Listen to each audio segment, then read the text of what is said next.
First in high definition from the station on your side, this is WAVY News 10. Smoke from the Dismal Swamp wildfire created a highway hazard in Suffolk. And I couldn't see the hood of my car. And caused several crashes. We're on your side tracking the wind so you know what to expect tomorrow. Plus, Father of Light Rail. Father of Light Rail. This is Randy Wright, former Norfolk City Councilman. In an interview you'll see only on 10, he reflects about all the hard times trying to bring light rail to pass, and he's certainly looking at what's going to be happening tomorrow when it kicks off. I'm Andy Fox. That story coming up. And the changes the city is making at the light rail crossing that was the scene of 2 recent crashes. Smoke from the Dismal Swamp fire is creating dangerous driving conditions sporadically in parts of Hampton Roads. Suffolk police shut down a stretch of Route 58 where 2 accidents happened. A viewer sent us this picture of one near Wilroy Road. Then on your side, Stephanie Harris talked to drivers stuck in those conditions that could return tomorrow. Steph. Tom, Nicole, what you're seeing here is a phenomenon called super fog. It's what happens when smoke combines with vapor. It creates zero visibility. Now that means if I were to put this black cell phone down on the dark pavement in front of me, I wouldn't be able to see it at all. Now, imagine trying to drive in conditions like that. I couldn't see the hood of my car. Viewers stuck on Route 58 in Suffolk couldn't believe what they weren't seeing. They sent lots of pictures to report it at WAVY.com, including a couple from our coworker who never even made it onto the highway. To get out of my neighborhood, I can actually turn left onto 58, but I decided to go to a light. And when I got to the light, or what I thought was the light, I couldn't see the light. Christine Bethea turned right around and headed home, carefully. My daughter was in the back seat crying because she was afraid. That was about 8:30 in the morning, but drivers were biting their nails all morning long. They were cautious, very cautious, and we started at 5:30 in the morning, so visibility was almost none. Chopper 10 was in the air at 6, and we watched the smoke get worse as the morning commute picked up. Police reported the first accident on 58 at 8:17, the second just 15 minutes later. Officers made the decision to shut down the eastbound lanes about an hour later at 9:26. I think they made a wise choice when to close it. They're pretty smart that way. But not everyone agrees. I wish they would have shut it down sooner. So I asked Suffolk Police, why didn't they close it earlier? Well, that answer is not a simple one, but it is one that we need to know, considering these conditions could come right back tomorrow. And you will hear that answer coming up at 6. Stephanie Harris, 10 on your side. So where is the smoke headed next? Meteorologist Schaad Galindo is tracking the wind and smoke in the Super Doppler 10 Weather Center. Schaad? Well, Nicole, it's not really going anywhere. We're still going to continue to see the winds out of the south, so it's going to stay across Hampton Roads and on up to the north as well. Maybe a few sections in North Carolina, but it's mostly going to be Virginia once again as we head forward tonight and into tomorrow. You can see the winds out of the south-southwest at 5 to 10 miles per hour. And tomorrow we'll see those winds out of the south as well. So again, the smoke is going to continue to stay across Hampton Roads. And in terms of any fog development, it's possible. We are looking at a lot more cloud cover, so that fog development may be limited. But if it does develop, it looks like it'll develop right across portions of Suffolk again, and we'll keep you posted on that. In terms of the air quality alert, it's an alert for all of Hampton Roads and a little bit of North Carolina as well through tomorrow evening. Otherwise, we're watching just a few isolated showers and storms, mostly west of I-95, but could see a few showers and storms in our forecast for tonight. Don't think we're going to see much, but certainly possible. We'll talk more about the smoke, and we'll take a look at the weekend forecast coming up. You'll find an entire section on WAVY.com dedicated to the Dismal Swamp wildfire. We posted links to the latest updates, air quality alerts, a photo gallery of pictures we've received to report it at WAVY.com, our previous coverage, and Super Doppler 10 online. Another big story, light rail on the dawn of a new day in downtown Norfolk. The more than 7-mile track begins operating for the public tomorrow. And this afternoon, Ted on your side learned there will be changes at 2nd Street in Brambleton, the scene of 2 accidents, including this one Tuesday. Now, to celebrate the light rail ribbon cutting, that's about to take place at the MacArthur Square Station at City Hall Avenue and Bank Street, and that is where 10 on your side's Andy Fox is right now. Andy? Hey, Tom, we have the man of the hour right here, Philip Schaad, CEO of HRT. Was there ever a time when you came on board that you think you would not make it to this point? Yeah, there was. Personally? There was. What point was personally? that? Yeah. Personally, when I knew in January that we couldn't make that May opening, that's the lowest I ever felt in my life, man. But we had a good reason. We had a good reason. I was with you that day. You were with me that day. You were very Absolutely. sad. So how do you feel right now? I feel great. I feel wonderful. Look at this. You know, it's a testament to so many hardworking people. They have really just done an outstanding job. Philip Schaad, thank you very much. You. He is truly the man of the hour. Came in $20 million under the new budget, but there's a lot of things going on, Tom, especially what you said about that new intersection change out there at Brambleton and 2nd Street. 2 crashes in 5 days at 2nd Street and Brambleton Avenue. Could there be driver confusion? Now the city is making this flashing red light a solid red light with no turn on red. Bottom line is no right turn on red. And the key is to make sure that that blinking red light converts over to a solid red light. The 2 crashes, clearly the bumps in the road for light rail this last week before the dawn of a new era in Norfolk. Watched closely by this man, known as the father of light rail, former city councilman Randy Wright. I feel like I'm bearing a child, you know. It's like it's taking birth tomorrow. It was Randy Wright who pushed City Council to bring on light rail. He was the point person. With light rail cost overruns and delayed openings, Wright got voted out of office by disgruntled taxpayers. I'd certainly fit as one of those that had the guts and the courage of my convictions. I knew the political risk when I took it on. But as I said on election night, sometimes, you know, the idea and what this is all about is far more important than one person. Wright insists he did not know about the cost overruns. His critics don't believe that. I did not know about it until the bitter end. With light rail $100 million over budget, Wright still says it was worth it. The cost per mile is the lowest cost per mile in the United States in this century. People don't know that. Okay, and there's Mayor Paul Frame. He's preparing his welcome remarks for the ribbon cutting here. There's going to be a ribbon cutting here. We're expecting that around 6:15, and then everyone will get onto the light rail train here at MacArthur Square. It is a big day down here, Tom. Now, coming up today on WAVY News 10 at 5:30, we'll have the ribbon cutting for you, and then at 6, we go out to one of those intersections that's kind of controversial, and we see what the drivers are doing out there, and we put them to the test. You'll see what we saw coming up on WAVY News 10 at 6. In Norfolk, Andy Fox, 10 on your side. All right, Andy, thank you. And you can see extended coverage of the light rail grand opening. Go to wavy.com, scroll to the middle of the page, and you'll find the light rail link right there. You'll be directed to a page with the history of light rail dating back to 1999, quick facts, a viewer poll, and all previous coverage. You can also answer a poll question asking if you will be riding the tide once it opens. A big move stopped traffic again today on the peninsula. Chopper 10 was high above the super load as it headed down 64 on the way to the shipyard. Look at that. Police assisted as it made its way off of Mercury Boulevard. This is the second time this week a super load has slowed down traffic on the peninsula. Add one letter to the Dow and you get the essence of our economy, down.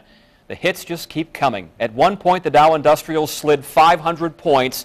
You can see where it closed off 419. The NASDAQ and S&P also reflect more sobering news. Namely, fewer people can find work. Weekly unemployment claims rose above 400,000. Existing home sales slipped, and economic weakness in Europe is making investors nervous worldwide. Weak numbers in manufacturing is adding concern the U.S. is headed for another recession. Manufacturing had been one of the bright spots in this recovery, largely because the dollar has been weak and also oil prices had brought manufacturing back home. But if you see these numbers, a negative close to what, negative 31 is just another bad sign for this recovery. So what does that mean? Well, Americans are less confident about spending the money they do have as investors are looking for safety. Right now, gold is trading at record highs.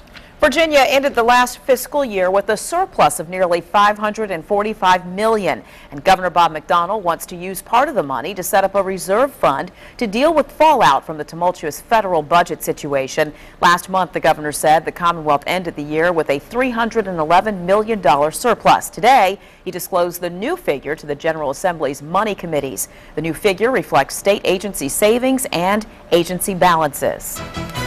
Well, coming up on WAVY News 10 at 5:30. Coming up on WAVY News 10, police identify the body they found in this water in Virginia Beach. A milestone for a new aircraft carrier under construction at the shipyard in Newport News. We'll tell you what hundreds of shipbuilders have done. And newspapers are disappearing across the country. Someone is swiping them, and the reason why may surprise you. You're watching WAVY News 10 at 5 with Tom Schaad, Nicole, Livas, and Super Doppler 10 Chief Meteorologist Don Slater.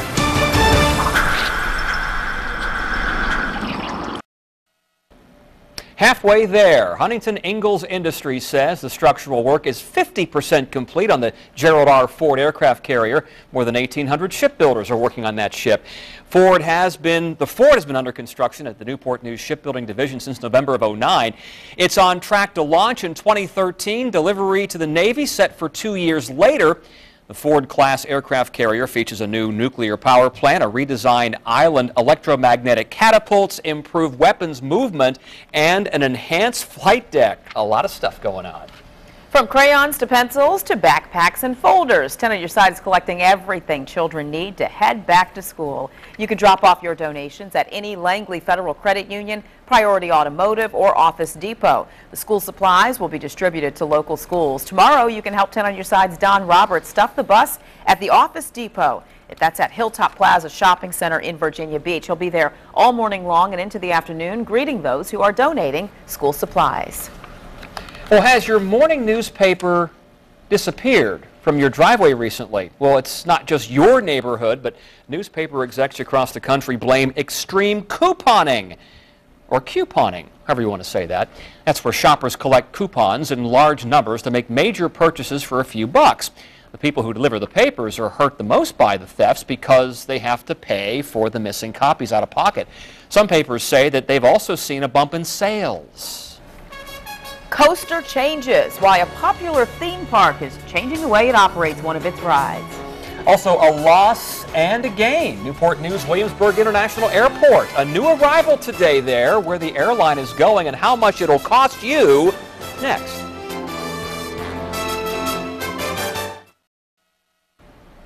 AirTran is departing our area for good in March, but today Newport News Williamsburg International Airport announced a new arrival. 10 on Your Side's Ava Hurdle joins us now with where Allegiant Air is going. Ava?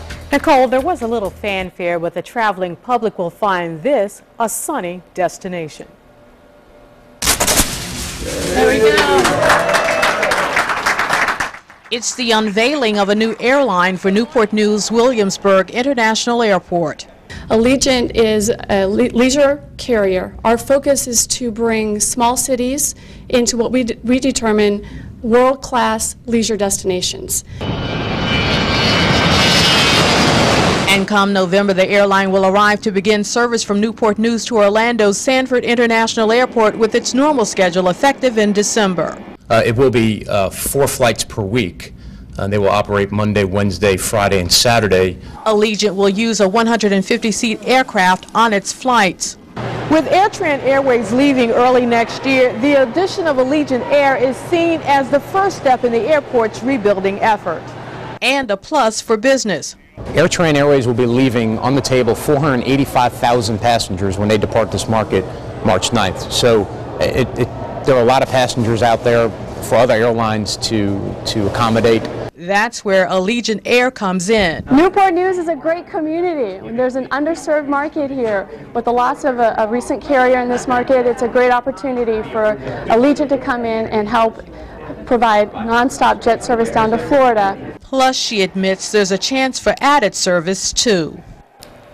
And by the way, the fares start as low as $64.99 one way. The airport has been in talks for more than a year regarding the arrival of Allegiant Air in Newport News. I'm Ava Hurdle, 10 on Your Side. Reaction from Hampton Roads is mixed. Aaron posted on our WAVY Facebook page, Allegiant is a good little airline. Tom said he was hoping for JetBlue or maybe Virgin America. From Kaylee, it's great to have a way home now that AirTran is gone. And many of you continue to help us show the dangers from the Dismal Swamp wildfire. Now, these are some of the pictures sent to Reported at WAVY.com.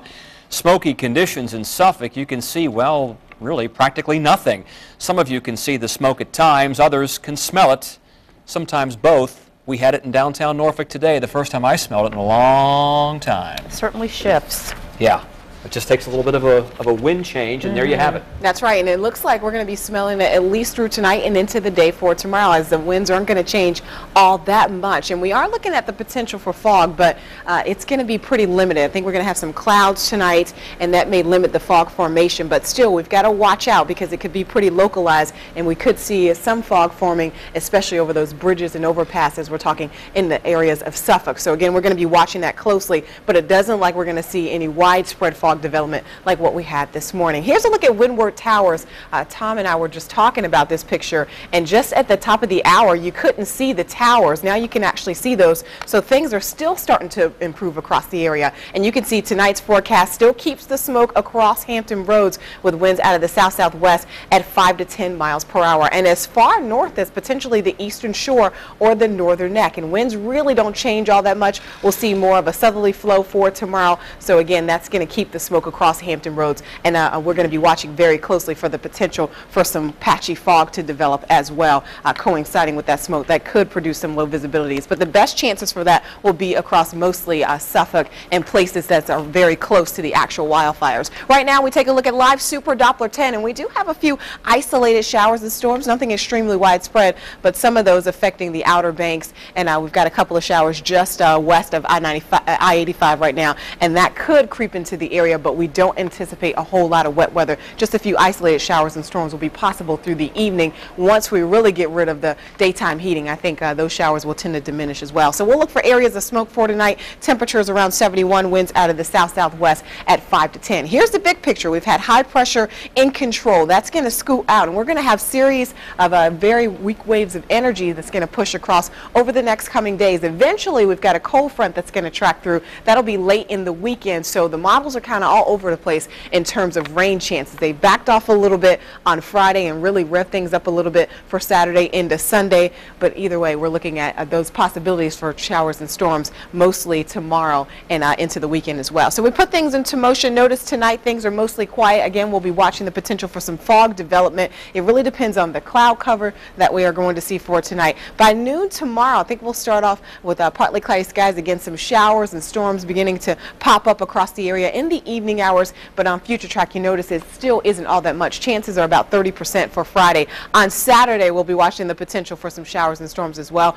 mostly in the afternoon. Could see some leftover clusters of showers really push across the area, so we'll be watching the radar trends out to the west and still looking at the potential for scattered showers and storms even into Saturday evening, but I don't think the day is going to be a washout. Temperature wise, 80s and 90s once again for today. Very nice temperatures. 85 Virginia Beach, a little bit warmer inland. We look at the tropics. We're watching this wave that's just off the African coast, about a 10% chance of development. A better chance for that wave to develop that's just south of Jamaica right now. Could see that become named over the next 24 hours. So we'll look for temperatures to fall in the low 70s for tonight, and your 7-day forecast shows some rain chances. Friday, Saturday, 30% chance, a little bit better chance on Sunday with a 40% chance then. And then as we head into next week, some nice, comfortable temperatures. 85 on Tuesday, 86 Wednesday and Thursday.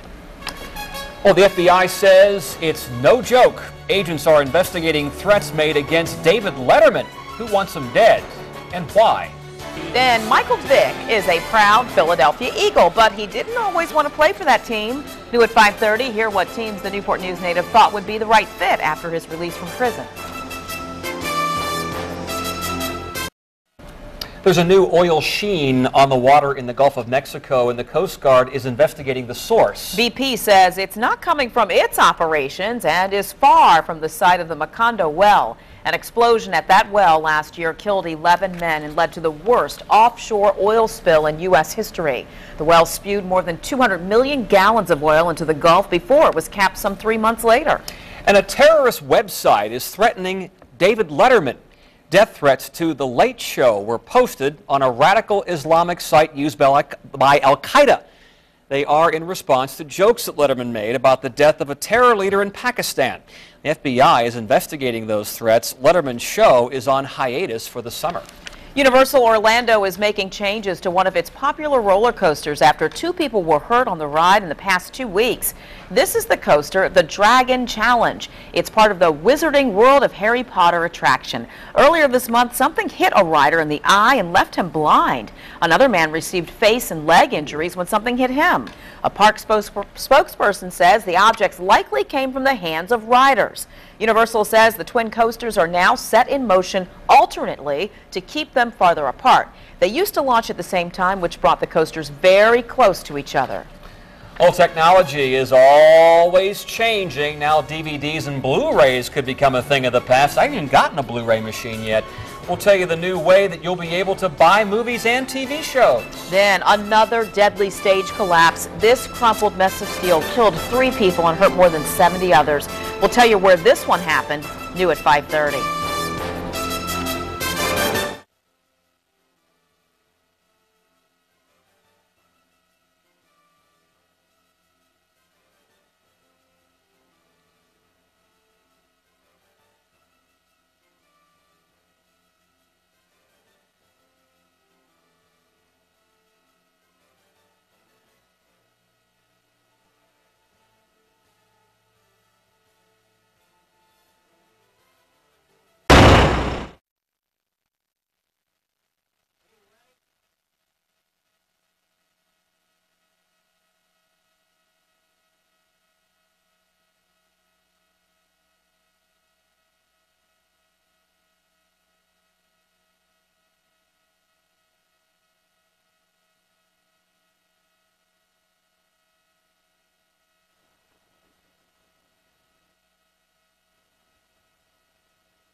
Stay up. 1, 2, 3, 4, 5. Hello, Stephanie. Hi, check. Do I stand on this block? Yeah? Oh, that's stuff. Can you hear me? Can you hear me?